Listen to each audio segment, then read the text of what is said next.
Vous savez, je dis toujours, j'ai par habitude de dire que ce n'est pas quelque chose de nouveau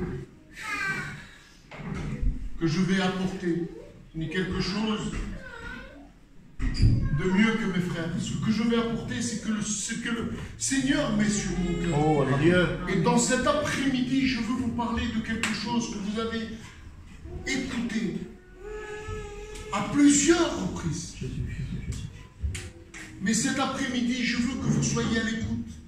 Parce que moi-même qui va vous lire, et je vais m'arrêter, et je voudrais que l'Esprit de Dieu me porte pour vous faire comprendre ce qu'il m'a fait comprendre. Alléluia. Et ce que le Seigneur veut pour chacun d'entre nous.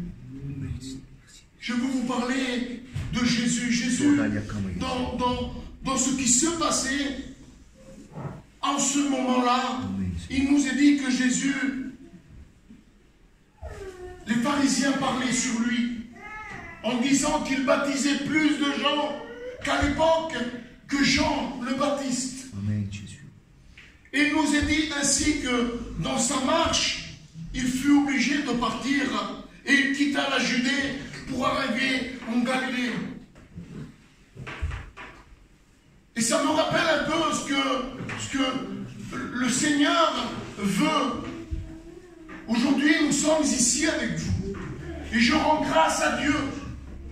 Parce qu'aujourd'hui, le Seigneur m'a montré encore d'autres choses. Alors, ce que je vais vous apporter, c'est ce que Dieu m'a donné. Je veux le partager.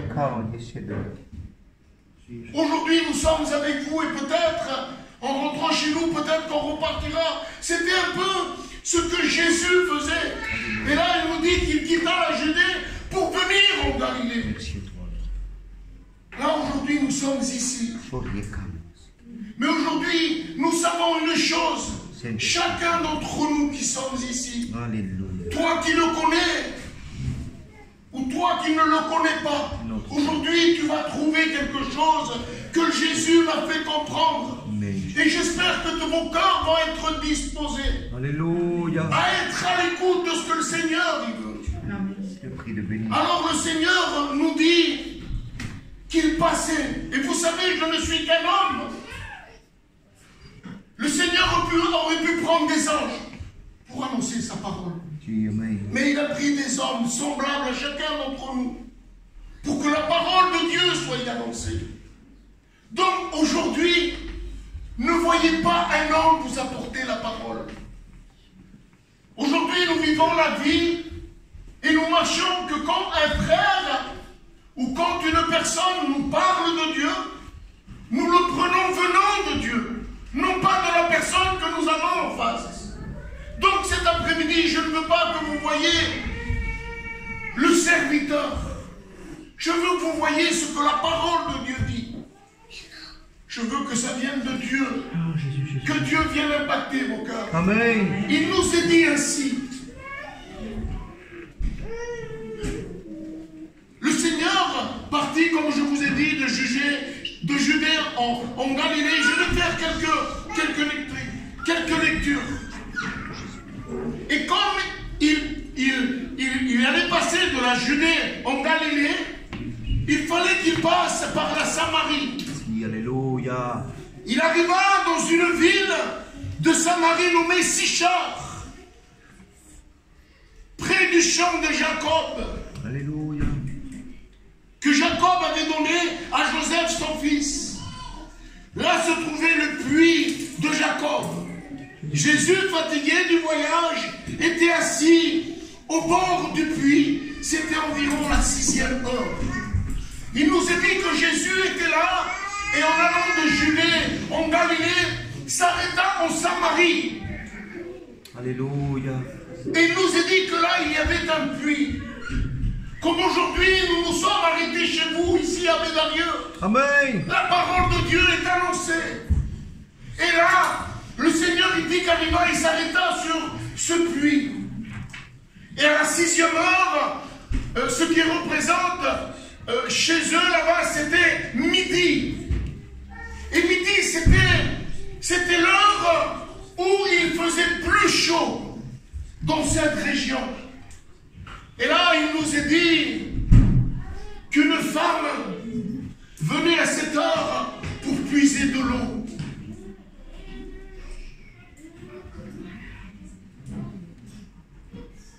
Et Jésus était au puits.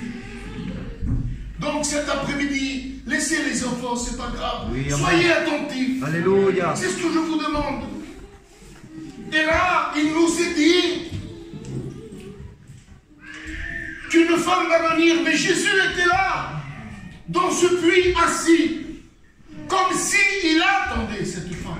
Par Dieu. Parce que Jésus n'avait pas par habitude de s'arrêter dans des lieux comme cela. Parce que, un peu plus loin, je vais vous lire, on va continuer à rester dans la lecture, parce que je veux que vous compreniez bien que si cet après-midi tu es là, c'est comme si ça représenterait le puits de Jacob.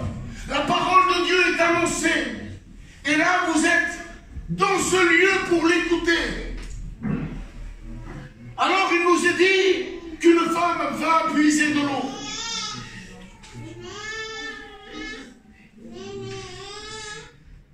Jésus lui dit, donne-moi à boire. Car ses disciples étaient partis à la ville pour acheter des vivres. La femme samaritaine lui dit, comment toi qui es juif, me demandes-tu à boire à moi qui suis une femme samaritaine? Les Juifs, en effet, n'ont pas de relation avec les Samaritains.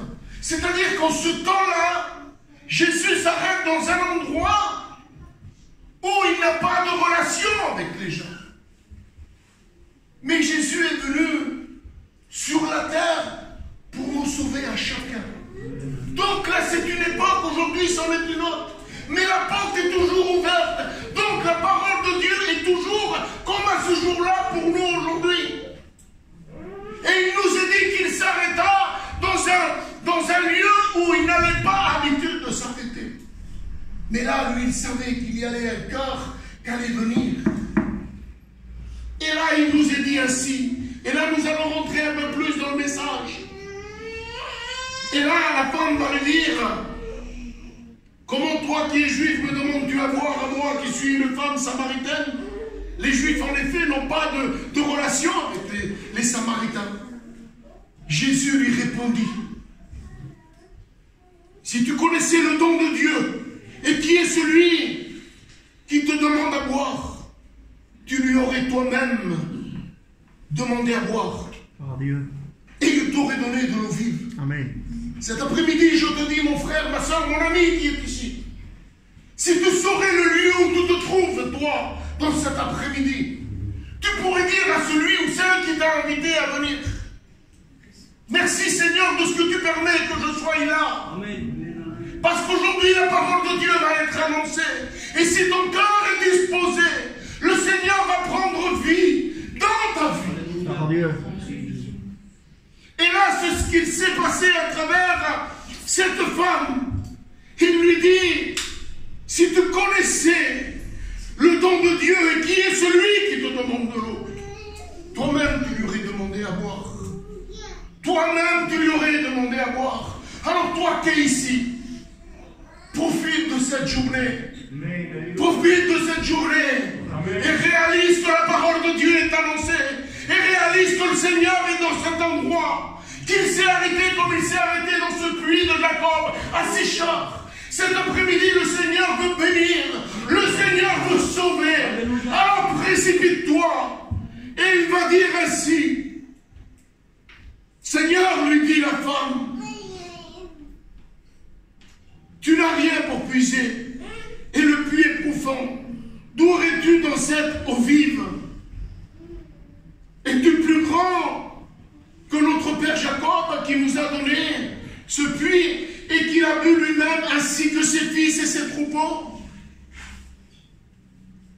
Vous pourriez me dire, vous à moi, mais qui es-tu toi pour nous dire que tu vas changer nos vies?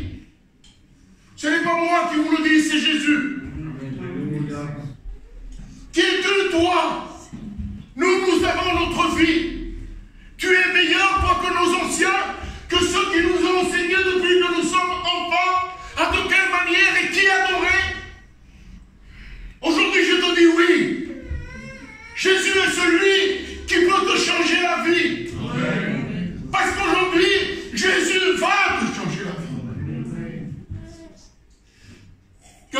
soit béni. Que Dieu soit béni. Amen. Je veux que vous soyez avec moi. Dans le temps que je vous prends, soyez avec moi, c'est très important. Le Seigneur aujourd'hui, il y a quelques jours, nous montre des choses que j'ai déjà prêché cela.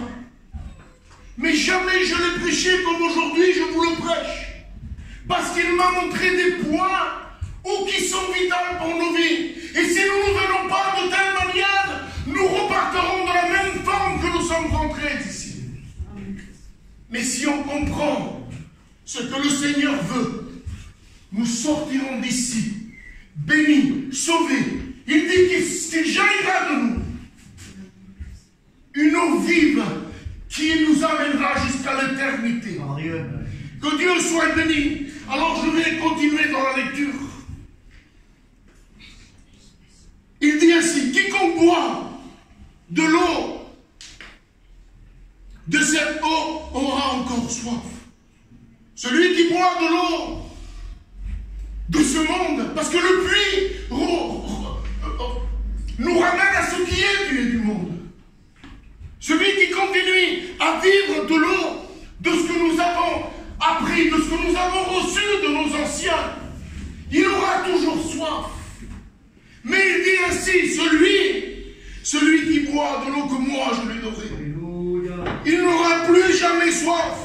Et en lui, il jaillira une source qui l'amènera jusqu'à la vie éternelle. Amen. Et là, nous voyons cette femme qu'en écoutant ce qu'il est en train de dire, en disant, mais est-ce que c'est possible? Est-ce que c'est possible cela? Et là, elle est en train de se convertir. Là, elle est en train de comprendre que le Seigneur, ce qu'il est en train de leur dire, c'est la vérité. Et là, dans cet après-midi, il faut que tu la reçoives de telle manière. Cette femme va dire au verset 15, la femme va lui dire, Seigneur, donne-moi de cette eau. Donne-moi de cette eau, afin que je n'ai plus soif et que je ne vienne plus puiser ici.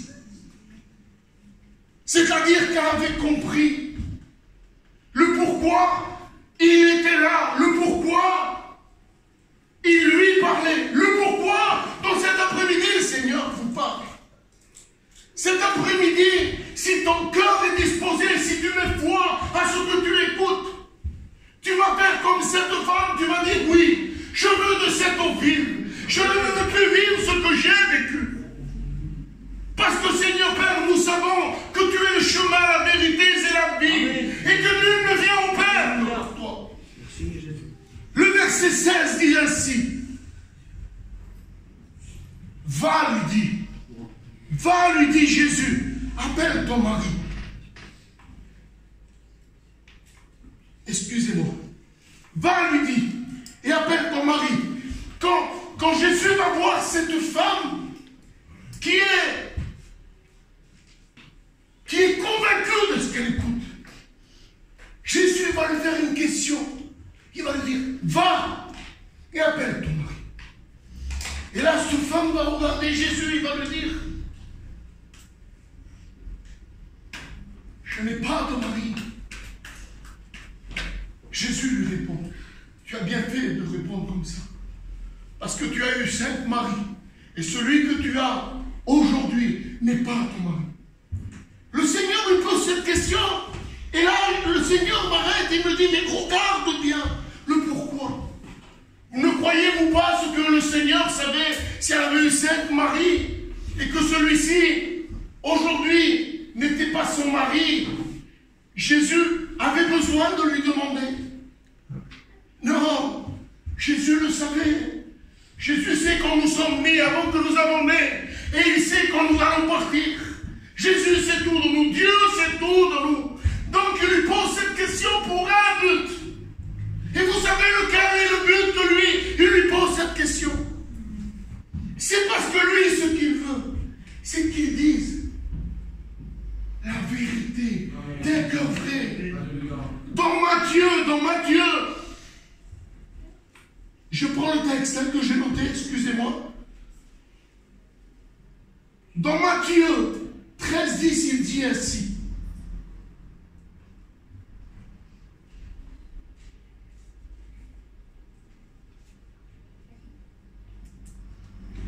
c'est de l'abondance du cœur que la bouche parle. Et Jésus, c'est ce qu'il veut écouter. Parce qu'on ne peut pas tromper Jésus en se disant, je vais tromper un homme. Mais Jésus, on ne le trompe pas. Et lui, ce qu'il veut là, à ce moment, c'est que lui, il veut entendre par sa bouche. Appelle ton mari. Je n'ai pas de mari. Et là, il dit, tu as dit vrai dans ce que tu as dit.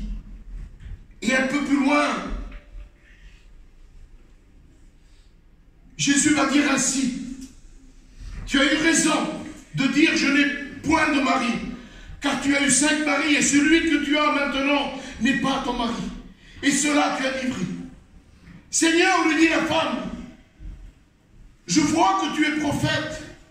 Nos pères ont adoré sur cette montagne et vous avez dit que le lieu où il faut adorer, c'est à Jérusalem. Le Seigneur, oui, il était un prophète. Le Seigneur savait, parce que c'était le Seigneur, c'était un prophète.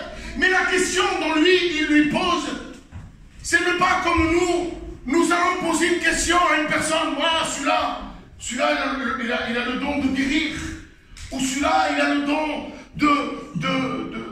de voir.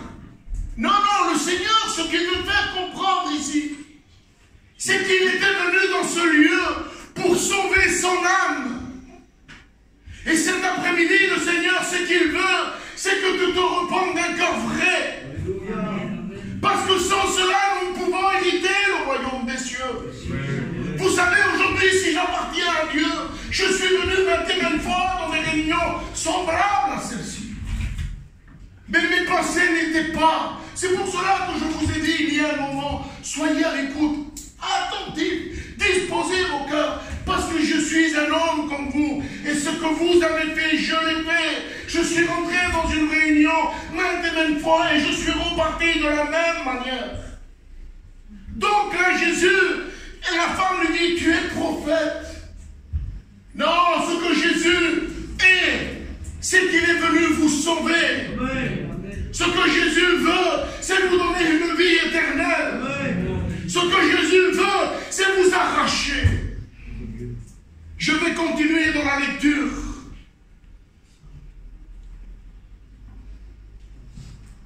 Et là, il va dire ainsi, Seigneur, lui dit la femme, je vois que tu es prophète. Nos pères ont adoré sur cette montagne.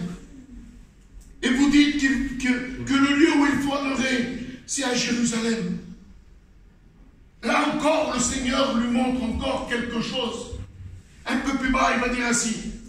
Femme, lui dit Jésus, crois-moi, l'heure vient où ce sera ni sur la montagne, ni sur Jérusalem, que vous adorez le Père, vous adorez ce que vous ne connaissez pas.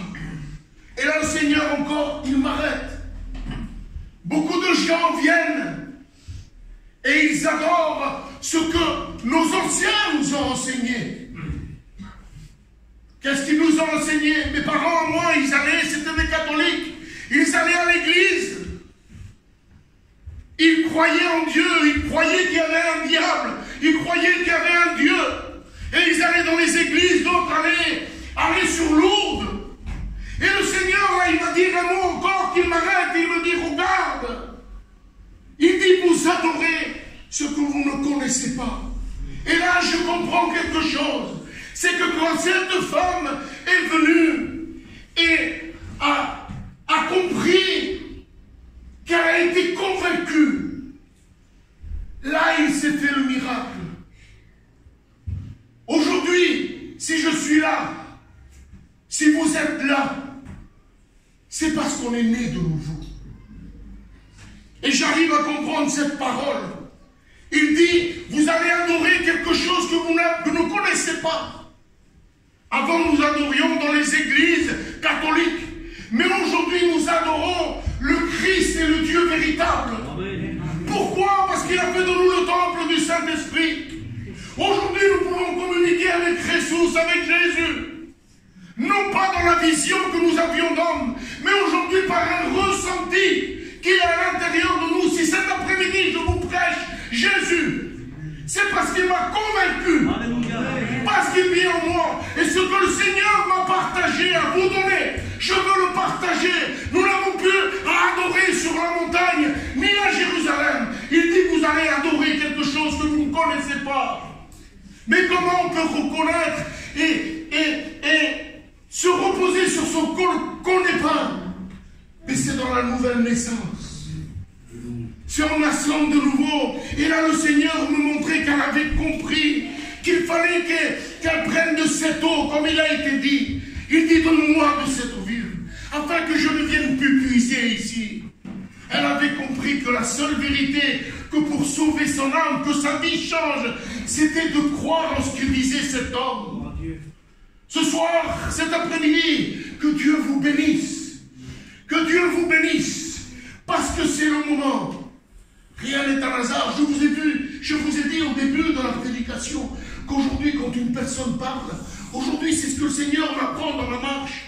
Vous savez, j'ai de la barbe blanche, je le dis à chaque fois, ça aussi. Je suis un candidat.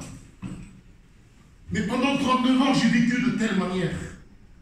Aujourd'hui, je suis en train de marcher avec Dieu. Et Dieu me fait connaître sa parole. Et Dieu me fait vivre, non pas parce que j'entends, mais parce que je vis. Parce qu'aujourd'hui, il demeure en moi. Aujourd'hui, il peut demeurer en toi si tu ne le connais pas. Et toi qui le connais aujourd'hui, veille.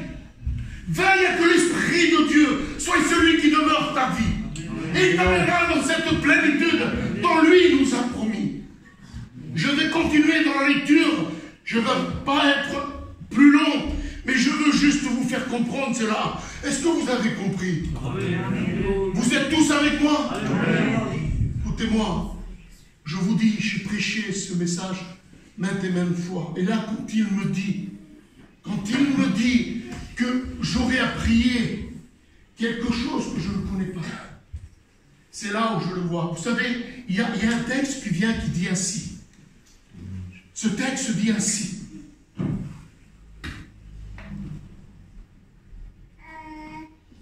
Les disciples s'approchèrent et lui dirent, pourquoi leur parles-tu en parabole? C'est dans Matthieu 13, au verset 10. Pourquoi leur parles-tu en parabole? Et Jésus leur répondit, écoutez bien, parce qu'il vous a été donné de connaître les mystères des royaumes des cieux, et que cela ne leur a pas été donné. Car on donnera à celui qui a, et il sera dans l'abondance, mais à celui qui n'a pas, on ôtera même ce qu'il a. Ce qu'il veut dire, c'est que cette femme avait compris. Elle avait compris parce qu'elle avait été convaincue. Elle était née de nouveau. Elle voulait marcher selon Dieu. Et là, il va dire ces mots. Parce qu'il vous a été donné à vous de connaître les mystères du royaume des cieux. Sans connaître le mystère des royaumes des cieux, on ne peut que marcher dans ce que nous avons été appris. Mais si cet après-midi, on ne fait pas l'expérience qu'a fait cette femme, elle parlait, qu'elle adorait sur la montagne, elle va lui dire à Jésus, es-tu plus grand que notre frère Jacob? Jacob, c'était pas n'importe qui. Es-tu plus grand que notre père Jacob? Et là, nous voyons ce que le Seigneur y dit. Parce qu'il vous a été donné à vous de connaître le royaume des cieux. Et à celui qui a, je donnerai en abondance. Mais il dit à celui qui n'a pas, je t'aurai même ce qu'il a. Ce qu'il veut dire dans cela, mon frère, ma soeur, mon ami qui est ici, si nous ne marchons pas selon l'Esprit de Dieu, nous ne recevrons pas en abondance. Celui qui va nous garder et nous diriger, c'est marcher selon l'Esprit de Dieu. Je finis ma lecture. Je finis ma lecture pour vous amener à la fin de mon message. Mon message, quel grand mot. Le message de mon Seigneur. Oui. Vous adorez ce que vous ne connaissez pas. Nous avons et nous adorons et nous connaissons car le salut vient des Juifs. Mais l'heure vient et elle est déjà venue. Nous vivons, nous avons presque plus de temps, mes frères et mes sœurs. Là, il nous dit, mon ami qui est ici, l'heure est venue où les vrais adorateurs adoreront le Père en esprit et en vérité. Les adorateurs que le Père demande de Dieu est esprit. Quand il parle de l'esprit, comme il nous disait Diego, c'est avec le grand E. Et quand il parle du grand E, il parle du Saint-Esprit. Nous ne pouvons pas adorer le Père si nous ne sommes pas animés du Saint-Esprit. Et cet après-midi, le Seigneur nous demande de vivre cette vie. Alléluia. Nous avons tous reçu de Dieu. Mais est-ce que nous le servons comme lui le veut? Un homme a pu dire un jour, dans ta vie, il y a 2 lions. Il y a le lion, celui auquel tu vas alimenter le plus, c'est lui qui va dominer sur ta vie. Il y a un lion qui fait partie de la chair, de ce qui est l'homme. Mais à l'intérieur de nous aussi, parce que le Seigneur il dit que celui qui naît de nouveau, il dit qu'il fait de lui le temple du Saint-Esprit. Donc le Saint-Esprit habite à l'intérieur de nous. Et celui-ci, c'est ce deuxième lion. Alléluia. Suivant celui que tu animes. Celui prendra le dessus sur l'autre. Mais si tu animes celui de la chair, il prendra le dessus de l'esprit. Et tu étoufferas ce que tu as reçu. Amen. Mais si tu alimentes celui de l'esprit, il dit que nos vies jaillira de toi et t'amènera jusqu'à la vie éternelle. Que Dieu soit béni. Oui, amen. Que Dieu soit béni. Amen. Que Dieu soit béni. Amen. Nous, en éternel, cet après-midi, nous voulons nous glorifier, à savoir que le Seigneur vient nous parler. Amen. Profitons de ces moments. Que Dieu soit béni. Amen. Alors, je vais finir, je vais finir. Quiconque boit de cette eau aura encore soif. Et là, il dit, les adorateurs du Père demandent à Dieu en esprit. Il faut que ceux qui l'adorent en esprit, en vérité. La jeune femme dit, je sais que le Messie doit venir. Celui qu'on appelle le Christ. Quand il sera venu, il nous annoncera toutes ces choses. Vous savez ce que Jésus lui dit? Je le suis, moi qui te parle. Tout à l'heure, je te dis, mon frère, ma soeur, mon ami qui est ici, ne prends pas la parole de Dieu venant d'un serviteur. Je vous dis, il aurait pu prendre des anges. Il se sert des hommes. La parole vient de lui. Celui qui vient convaincre de péché, de justice et de jugement, c'est le Saint-Esprit. Je te promets que cet après-midi, si tu es là, c'est parce que le Seigneur a voulu. Dans ces 3 jours qui sont passés, l'Esprit de Dieu est en train de parler. Si tu as été dans ton cœur touché, accepte cela, comme cette femme. Et une source d'eau jaillira de toi. Nous allons nous incliner et nous allons prier le Seigneur. Que Dieu soit béni. Alléluia. Que Dieu soit glorifié. Mon âme te bénit, Seigneur Jésus. Alléluia. À toi la gloire. Amen, Seigneur, amen. Nous voulons te louer, ô Dieu d'Israël. Nous voulons te glorifier. Parce qu'à combien dans ta parole, Seigneur Père, tu nous parles tantôt d'une manière, tantôt de l'autre. Mais ce que toi tu veux,